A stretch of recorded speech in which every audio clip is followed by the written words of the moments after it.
Hello friends, welcome to SZ study. तो कैसे हो सब? और उम्मीद करता हूँ कि आप सब लोग ठीक होंगे। और हाँ देखो, मतलब थोड़ा बहुत परेशानी तो होती है और टेंशन ये वो अभी इस एज में जो तैयारी कर रहे हैं गवर्नमेंट जॉब्स के लिए। और कहीं ना कहीं मुझे लगता है ये ज़रूरी भी है कि ये क्या है ना कि हमें याद दिलाते रहता है, हमें जगाए रखता है, हमें ज़िंदा रखता है कि यार तुम्हारे ऊपर जिम्मेदारी है, रिस्पॉन्सिबिलिटी है, करो। नहीं तो क्या है ना कि हम लोग लॉ जूझ में रहते हैं, ऐसे जो है माहौल हर जगह तो देख ही रहे हैं। प्रयागराज हो गया, पटना हो गया, दिल्ली, जहाँ भी हो, लॉज में रहने वाले स्टूडेंट जैसे मैं हूँ, आप सब हैं। तो कैसा होता है अगर ये आज चीज़ नहीं आए हमारे जहन में, या ऐसा टेंशन नहीं आए, फिक्र नहीं हो, तो फिर तो यूँ सो करके दिन निकल जाएगा, पता भी नहीं चलेगा। फिर शाम में जो है मतलब सुबह जगेंगे, फिर दोपहर पूरा दिन निकल जाएगा, शाम में फिर चलेंगे चाय के लिए, फिर आके फिर वही मतलब सारी चीज़ें चलते रहेगा। खैर, बात करते हैं। मतलब बहुत ही मोस्ट इम्पोर्टेंट वीडियो ये आपके लिए होने वाला है, और वीडियो को आप एंड तक देखिएगा, काफ़ी कुछ आपको समझ में आएगा। और ये रामबाण, यानी इस वीडियो में हम लोग रामबाण स्ट्रैटेजी के बारे में बात करेंगे, यानी परफेक्ट स्ट्रैटेजी क्या होना चाहिए Patna high court assistant mains examination के लिए। इस वीडियो में हम लोग समझेंगे, मज़ा आ जाएगा। आप देखना वीडियो को एंड तक, काफ़ी कुछ आपको समझ में आएगा और बहुत कुछ नया आपको सुनने को मिलेगा, समझ में आएगा नया बहुत कुछ। ठीक है, स्टार्ट करते हैं। देखिए, पटना हाईकोर्ट असिस्टेंट मेंस का जो एग्जामिनेशन है, इसमें कंपटीशन यानी जो आपका रैंक डिटरमाइंड फैक्टर कौन सा होगा, यानी सिलेक्शन डिटरमाइंड फैक्टर आपका सिलेबस में कौन सा है, कौन सा ऐसा पोर्शन है जिससे सिलेक्शन डिटरमाइंड होगा। आप सिलेक्ट होंगे नहीं होंगे, वो एक पोर्शन डिटरमाइंड करेगा कि सिलेक्शन आपका होगा कि नहीं होगा। तो वो कौन सा है अभी मैं आपको बताऊंगा। तो क्या वो ऐसे का टॉपिक है? तो नहीं। क्या वो लेटर राइटिंग है? नहीं। मैं हिंदी इंग्लिश दोनों में, क्योंकि दोनों का सिलेबस लगभग सेम है। तो ऐसे राइटिंग है? नहीं। लेटर राइटिंग है? नहीं। प्रिसाइज राइटिंग है? नहीं। कॉम्प्रिहेंशन है? ये भी नहीं है। पैसेज है? ये भी नहीं है। तो फिर क्या है, बता रहा हूँ, सुनो। अगर आप नए हो और फर्स्ट टाइम इस चैनल पे आए हैं तो सब्सक्राइब कर लेना यार। आपके लिए तो आप सब्सक्राइब कर रहे हैं तो फ्री है, बट आप सब्सक्राइब करते हैं ना तो मुझे बहुत खुशी मिलती है। और हाँ, सब्सक्राइब करने के बाद बेल आइकन दबा देना और बताना कि भाई आप किस एग्ज़ाम के लिए प्रिपरेशन कर रहे हैं। Patna high court assistant result के लिए तो वेट कर ही रहे हैं, रिजल्ट के साथ साथ मेंस भी आपको देना है, बिल्कुल तैयार हैं आप सब। और आगे आपका कौन सा एग्ज़ाम है, बीपीएससी का एग्ज़ाम आप दे रहे हो या फिर बिहार सचिवालय, कौन सा एग्ज़ाम है, एसएससी सीजीएल चल रहा है, जो भी एग्ज़ाम है आप ज़रूर बताइएगा कमेंट करके। ओके, तो कौन सा ऐसा फैक्टर है मैं आपको बता रहा हूँ। तो देखिएगा क्या होगा कि जैसे ऐसे हो गया, कॉम्प्रिहेंशन हो गया, और प्रिसाइज राइटिंग हो गया, लेटर राइटिंग हो गया, ये सारा टॉपिक्स हिंदी इंग्लिश दोनों में ऐसा है जो सब करके आएगा, कोई नहीं छोड़ेगा। जैसे ऐसे है तो भाई सब ग्रेजुएट है, सारे ग्रेजुएट स्टूडेंट्स हैं, और प्री वही क्वालिफाई किया है जिसको कुछ ना कुछ आता है, जिसने मेहनत किया है, पढ़ा लिखा है, अब तक पढ़ा है। अंदाज़ी नहीं हो जाएगा किसी का भी, क्योंकि ऐसा पेपर ही था, इतना सारा सब्जेक्ट था, अंदाज़ी कितना भी लगा लेता नहीं होगा। हो सकता है कि एक दो हो जाए तो वो मेंस भी देगा तो उसको उतना फ़र्क पड़ता नहीं है। तो ऐसे लोगों का नहीं, जितने भी लोग हैं इस फील्ड में जो पास करेंगे पीटी को एग्ज़ाम, तो उन सब में से मतलब ज़्यादातर जो है ना कॉमन होगा कि ऐसे वगैरह ये सारी चीज़ें आता होगा, कुछ ना कुछ तो लिख के आएगा, किसी भी टॉपिक पे आएगा ऐसे। तो ये चार टॉपिक जो मैं बताया, ऐसे हो गया, लेटर राइटिंग हो गया, कॉम्प्रिहेंशन हो गया, पैसेज हो गया, प्रिसाइज राइटिंग हो गया, ये सारा सबके लिए कॉमन होगा। मैं ये नहीं कह रहा हूँ कि इंपॉर्टेंट नहीं है, इंपॉर्टेंट तो है, क्योंकि ये इसका ही वेटेज ज़्यादा है।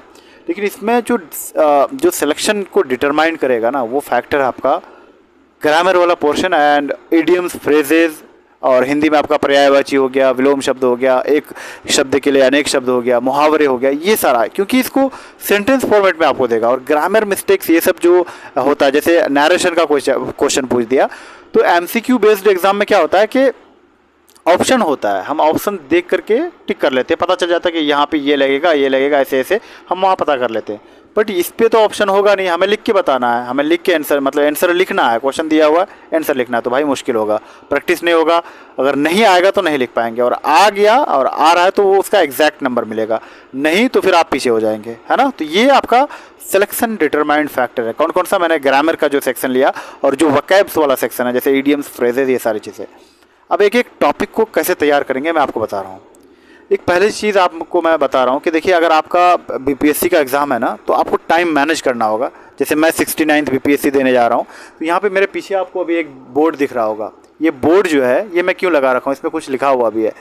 ये मैं अपना टाइम को मैनेज करने के लिए, आप चाहे तो दो बोर्ड रख सकते हैं, एक में अपना शेड्यूल दिन भर का रखेंगे, और एक में अपना आपका काम, कि आप क्या करने वाले हो दिन भर, सुबह उठने के बाद या रात को सोने के बाद, है ना। सुबह उठने के बाद आप लिखेंगे या फिर रात को सोने के बाद नहीं, मतलब सोने से पहले आप तैयार करके सोएंगे, इतना कर लेंगे। उसमें क्या होगा कि आपको वो याद दिलाते रहेगा, क्योंकि हम नोट कहीं किसी पेपर में कहीं पे लिखे हैं तो वो डस्टबिन में जाता है, वो हमें याद नहीं दिलाते। ये सामने आप रख देंगे, जैसे देखिए अपना मैंने यहीं पे उधर मुंह करके मैं पढ़ता हूँ, वहाँ पे मेरे सामने हर टाइम मुझे दिखता है प्रीएम्बल लगा हुआ, उसके ऊपर मेरा बोर्ड लगा हुआ है, तो वो मुझे याद दिलाते रहता है कि भाई आज तुम्हारा जो है ये काम अभी बाकी है, जल्दी करो। जब तक नहीं करता हूँ तो सुकून नहीं मिलता है।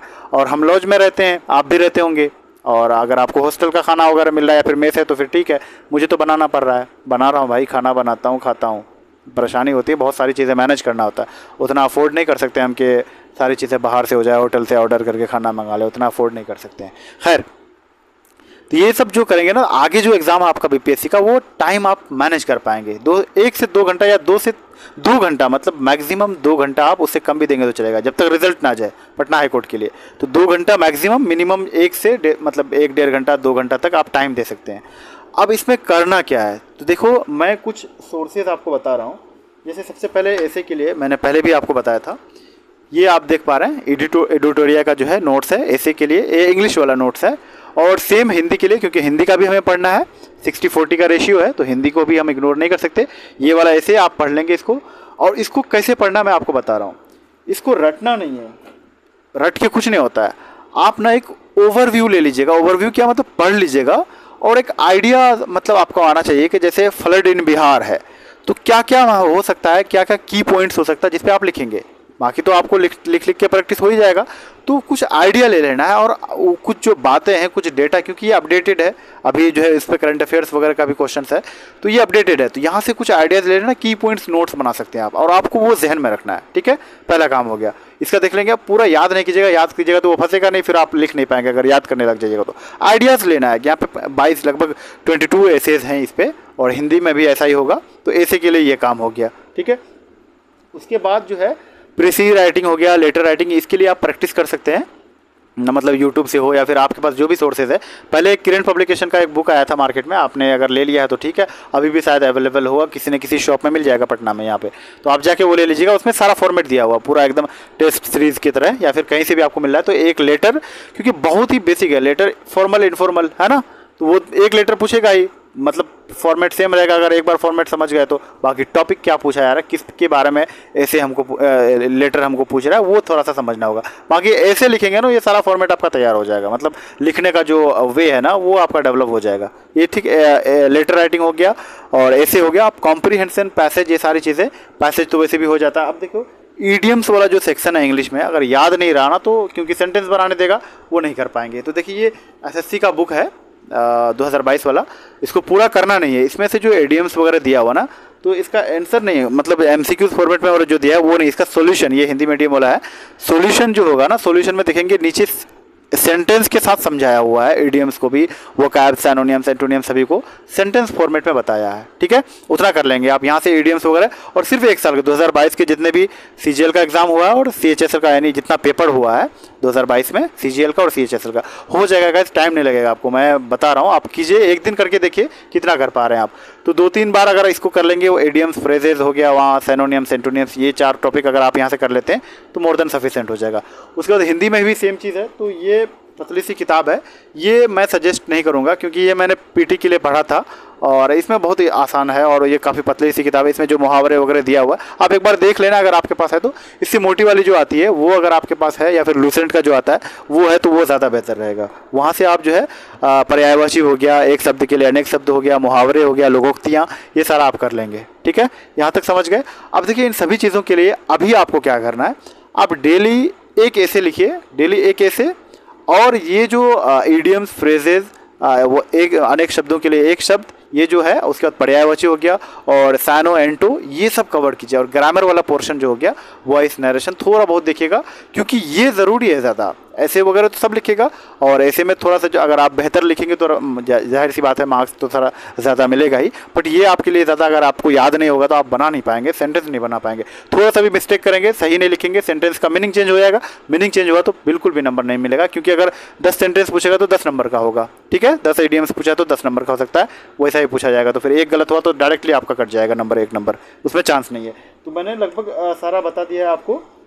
और ये बोर्ड वाला ये ज़रूर आप फॉलो कीजिएगा, अगर आपके सामने जो है कोई और एग्ज़ाम है और यहाँ पे ये दिख रहा होगा, ये स्पीकर है मेरा। मैं बीच बीच में इतना सारा मतलब इतना हेक्टिक शेड्यूल है, तो सारी चीज़ें मेंटेन करने के लिए, जो है मैनेज करने के लिए इसमें गाना वगैरह सुनते रहता हूँ। तो आप भी सुनिए, आपके पास एयरपोर्ट्स वगैरह जो भी है सुनिए। ये भी लगा हुआ है, मतलब क्लास वगैरह, ये टेबल है पीछे, सारी चीज़ें चलते रहता है यहाँ पे, दिन भर करता रहता हूँ। फिर खाना बनाता हूँ, सब कुछ खुद से ही करना होता है। तो आप भी कर रहे होंगे, आपके साथ भी यही सब है जैसा मैं कर रहा हूँ, उम्मीद करते हैं हम आपसे। ओके, और आई होप सब कुछ क्लियर कर दिया मैंने। और जो भी आपके क्वेरीज़ हैं तो आप मुझे कमेंट करके ज़रूर बताइएगा।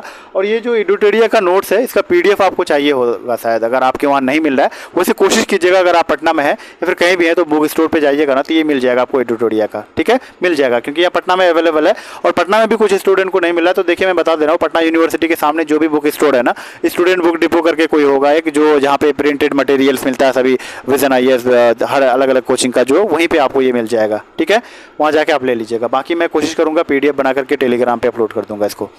ओके गाइस, आई होप मैंने सारी चीज़ें क्लियर कर दिया होगा। और कोई भी डाउट है आपका तो आप मुझे कमेंट कीजिएगा। और हाँ, किस एग्ज़ाम के लिए आप प्रिपरेशन कर रहे हैं ये ज़रूर बताइएगा।